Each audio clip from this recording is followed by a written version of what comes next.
I hurried back to her camp. Sure enough, the coals of her dying fire are still hot. I cut up the rabbit, fashioned a spit out of branches, and set it over the coals. I'm glad for the cameras now. I want sponsors to see I can hunt, that I'm a good bet because I won't be lured into traps as easily as the others will by hunger. While the rabbit cooks, I grind up part of a charred branch and set about camouflaging my orange pack. The black tones it down, but I feel a layer of mud would definitely help. Of course, to have mud, I need water. I pull on my gear, grab my spit, kick some dirt over the coals, and take off in the opposite direction the careers went. I eat half the rabbit as I go, then wrap up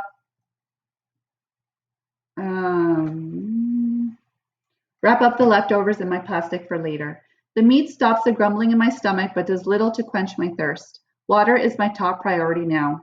As I hike along, I feel certain I'm still holding the screen in the Capitol, so I'm careful to continue to hide my emotions. But what a good time Claudius Templesmith must be having with his guest commentators, dissecting PETA's behavior, my reaction. What to make of it all? Has PETA revealed his true colors? How does this affect the betting odds? Will we lose sponsors? Did we even have sponsors? Yes, I feel certain we do, or at least did. Certainly, PETA has thrown a wrench into our star-crossed lover dynamic, or has he? Maybe since he hasn't spoken much about me, we can still get some mileage out of it.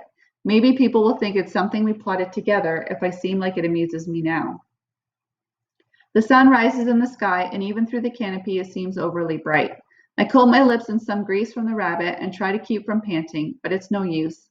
It's only been a day, and I'm dehydrating fast. I try and think of everything I know about finding water. It runs downhill, so in fact, continuing down into this valley isn't a bad thing. If I could just locate a game trail or spot a particularly green patch of vegetation, these might help me along. But nothing seems to change. There's just a slight gradual slope, the birds, the sameness to the trees. As the day wears on, I know I'm headed for trouble. The little urine I've been able to pass is a dark brown, my head is aching, and there's a dry patch on my tongue that refuses to moisten. The sun hurts my eyes, so I dig out my sunglasses. But when I put them on, they do something funny to my vision, so I just stuff them back in my pack. It's late afternoon when I think I've found help. I spot a cluster of berry bushes and hurry to strip the fruit, to suck the sweet juices from the skins. But just as I'm holding them to my lips, I get a hard look at them. What I thought were blueberries have a slightly different shape, and when I break one open, the insides are blood red. I don't recognize these berries. Perhaps they are edible, but I'm guessing this is some evil trick on the part of the game makers. Even the plant instructor in the training center made a point of telling us to avoid berries unless you were 100% sure they weren't toxic. Something I already knew, but I'm so thirsty it takes a reminder to give me the strength to fling them away. Fatigue is beginning to settle on me, but it's not the usual tiredness that follows a long hike.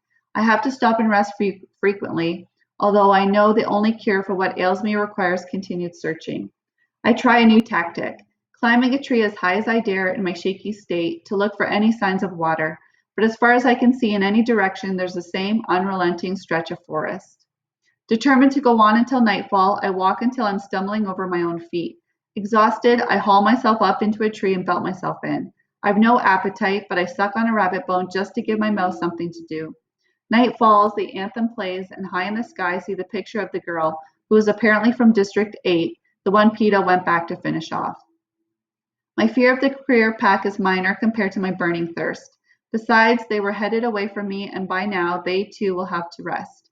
With the scarcity of water, they may even have had to return to the lake for refills.